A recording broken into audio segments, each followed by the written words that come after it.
Hey guys, I'm Ryan, one of the leaders here at Rally. I hope you guys have been enjoying the study we've been doing on Joseph. We're going to continue this week right where Andy left off. And if you remember last week when Andy finished up, he was talking about how Potiphar's wife had accused Joseph of trying to take advantage of her. And so Potiphar gets upset and throws Joseph into jail. Now, if we look at Joseph's life, it's been one thing after another, and it just seems like everything has been going wrong. But we also see another thing. We also see that Joseph has put his trust in God and that he is honoring God not only with his words but with his actions, just like we saw in the last chapter. So now what it comes to is we've got Joseph in this prison. And he's in this prison, but it's kind of strange because the jailer has trusted him so much that he's kind of put him in charge of some things. Now, I don't think that any kind of thing like that would happen now. In fact, I'm almost 100% certain it wouldn't. But this is the favor that you see in Joseph's life because God does have a plan for him all throughout. And we don't see Joseph getting all fed up and just not trusting God anymore. In fact, we see him trust in the Lord more. So now we're here and Joseph's in the prison, and you have the official cupbearer, the guy who holds Pharaoh's wine and prepares the wine and gives him the wine, and also the chief baker of the Pharaoh, who are both put in jail. Now, I want you guys to understand something. We wouldn't think of a cupbearer or a baker as being very big positions, but you have to think about it this way. These guys had direct access to Pharaoh, which means their jobs were very important because they were like the last line of defense. If someone was going to try to do something to him through food or drink, it would be these guys that would catch it. And so these guys are in jail because they upset Pharaoh in some way, shape, or form. It doesn't really tell us. It just says that he was upset with them, so he put him in jail. And Joseph is put in charge of them. And as he's put in charge of them, he comes down one morning and he notices that something's wrong. They both look really down, depressed, and sad. And he's like, I'm trying to figure out what's going on. So he just basically goes up to them and says, hey guys, what's going on? Why do you look so down? Why do you look so depressed? And so he said, the guy said, here's what happened. We both had dreams, but we don't have anybody that can interpret them. Now, when we look at chapter 40 in verse 8, he says this, he says, we both had dreams, they answered, but there is no one to interpret them. Then Joseph said to them, do not interpretations belong to God? Tell me your dreams. So he's not claiming here that he has the ability to interpret them, but he says, hey, God is the one who can do that. God is the one who can tell the meaning. But tell me so that I can hopefully be able to do it through God. Now, he's not putting God on the hook here. He just knows that God at this time speaks through dreams, and he's allowing himself to be used by God for these guys. So the chief cupbearer told Joseph his dream. He said to him, in my dream I saw a vine in front of me, and on the vine 3 branches. As soon as it budded, it blossomed, and its clusters ripened into grapes. Pharaoh's cup was in my hand, and I took the grapes, squeezed them into Pharaoh's cup, and put the cup in his hand. This is what it means, Joseph said to him. The 3 branches are 3 days. Within 3 days, Pharaoh will lift up your head and restore you to your position. And you will put Pharaoh's cup in his hand just as you used to do when you were his cupbearer. But when all goes well with you, remember me and show me kindness. Basically he said, hey, don't forget about me down here. He says, mention me to Pharaoh and get me out of this prison. I was forcibly carried off from the land of the Hebrews, and even here I have done nothing to deserve being put in the dungeon. Now we see this thing where the cupbearer has got this good news. So what do you think the chief baker is like? He's like, hey, this guy got a positive thing out of the dream. Tell me mine. So in verse 16 it says this, when the chief baker saw that Joseph had given him a favorable interpretation, he said to Joseph, I too had a dream. On my head were the 3 baskets of bread. In the top basket were all kinds of baked goods for Pharaoh, but the birds were eating them out of the baskets on my head. This is what it means, Joseph said. The 3 baskets are 3 days. Within 3 days, Pharaoh will lift off your head and impale your body on a pole, and the birds will eat away your flesh. Now, I'll bet you the chief baker didn't want to know all that. He was kind of hoping that Joseph was wrong. But here's the thing. In 3 days was Pharaoh's birthday. And on the third day, exactly what Joseph had said happened. So you have the chief cupbearer. He's brought back to the palace and he is given back his position, while the chief baker is hanging on a pole out for all to see. Now, it's a horrible way to go. It's a horrible thing that we read about, but it also showed that Joseph was in fact right in what the interpretation that God had given him. And this is going to be very important down the line. Now, remember, Joseph had said to the cupbearer, hey, remember me when you're in front of Pharaoh again. But unfortunately for him, the time wasn't right yet. God wasn't ready to have him come out of prison. Maybe there was something he had to learn. Maybe there was something that needed to happen. And he just needed to learn to wait on God's timing. So what we see in chapter 41, 2 full years have passed at this point. And what happens in the beginning of verse 41 is this. We see Pharaoh and he's asleep and he's having this dream. And it says this starting halfway through verse 1. He was standing by the Nile when out of the river came up 7 cows, sleek and fat. And they grazed among the reeds. After them, 7 other cows, ugly and gaunt, or just kind of all sucked in their face and everything, came up out of the Nile and stood beside those on the riverbank. And the cows that were ugly and gaunt, or skinny and just all malnourished looking, ate up the 7 sleek, fat cows. Then Pharaoh woke up. I'd wake up too if I saw a bunch of skinny cows all of a sudden munching on these other ones. But it says he fell asleep again in verse 5, and he had a second dream. 7 heads of grain, healthy and good. So you've got these bundles of wheat that are all nice and healthy, were growing up in single stalks. And after them, 7 other heads of grain sprouted, thin and scorched by the east wind. The thin heads of grain swallowed up the 7 healthy full heads. Then Pharaoh woke up.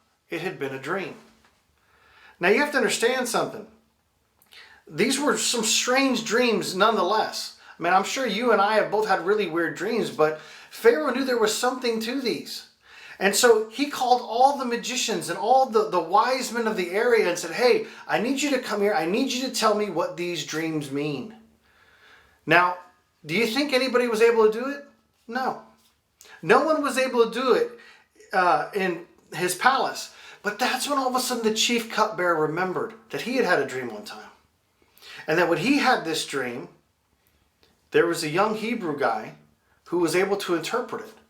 And everything that he said had come true. So he tells the Pharaoh, he says, now listen, when I was in prison, when you weren't happy with me, Pharaoh, you put me in prison, and this young Hebrew told me the interpretation of my dream. And so what happens is, he says, I'm sure he'll be able to tell you this.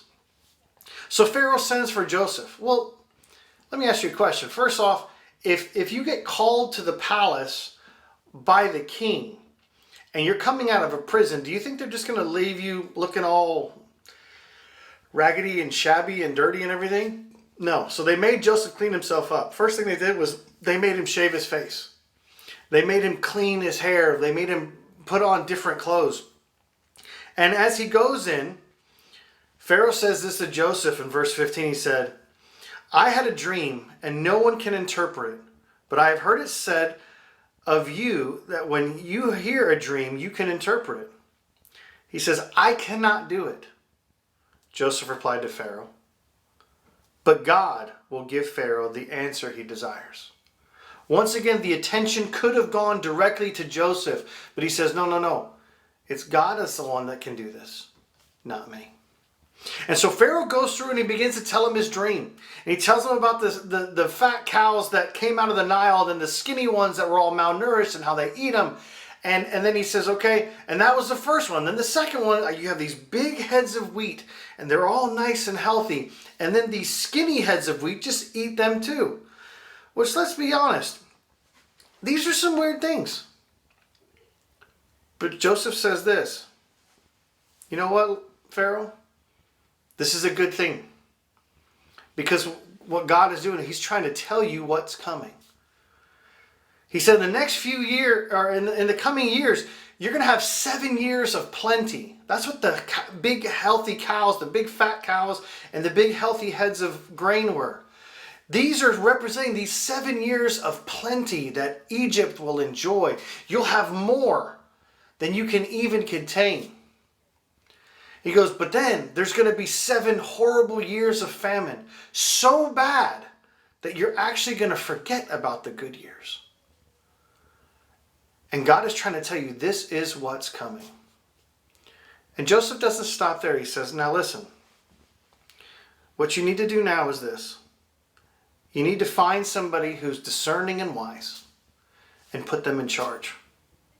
And every year across the country, you need to, at harvest time, divide up 1/5 of your grain and all the things that are produced and store them up for those 7 bad years that will come. Now, I think you should do this because this will allow you to get through those 7 years of famine. So basically, Pharaoh looks around and he's like, what better guy than the guy that could interpret this dream? And he tells him to remove his robe. He takes his robes from him. Now I want you guys to remember something. This is not the first time that Joseph has had a robe taken from him. It's not even a second time. The first time his brothers forcefully took it off of him and ripped it up and made it look like it was attacked by an animal to show his father that he had died. The second one, his cloak is pulled off once again by Potiphar's wife as he is fleeing from the temptation and running away and obeying God. And now Pharaoh is taking off his coat again, but he's going to be putting on a different robe. A robe that will elevate him. A robe that will put him to the place that God had been preparing him for the entire time. You sit there and say, well, how do you know that God did that? How else could we see this chain of events end from him going from a prison to second in command of all of Egypt in one day? That's God. So when we look at this, so Pharaoh says, look, I hear, he puts it in verse 41, he goes, so Pharaoh said to Joseph, I hereby put you in charge of the whole land of Egypt. Then Pharaoh took his signet ring, which is a ring that had a special sign on it, from his finger, and put it on Joseph's finger. He dressed him in robes of fine linen and put a gold chain around his neck. He was showing everyone that he now had a different status. He now had been raised up, was no longer a prisoner, but was now second in command. That signet ring was basically like walking around with Pharaoh's signature on his finger all the time. The only person in the kingdom that could overrule him is Pharaoh. But Pharaoh is putting his trust in him. In fact, he tells him to go. They tell him to go out in his chariot, and as he goes, people would be yelling, "Make way! Make way!" That's how important Joseph had become. But Joseph was only there because God had put him there. We don't see Joseph get haughty or prideful or just kind of full of himself. In fact, we see him just do exactly what he told Pharaoh needed to be done. He began to store up these things, this grain and this food and stuff like that was coming in the harvest. And he was doing it and keeping track of it and measuring it until all of a sudden there was so much of it, they couldn't even measure it anymore. So in those 7 years, he's storing up these things in all the different cities that will then later lead to the salvation or the saving of the people of Egypt, but then also the peoples around, because everybody's going to hear.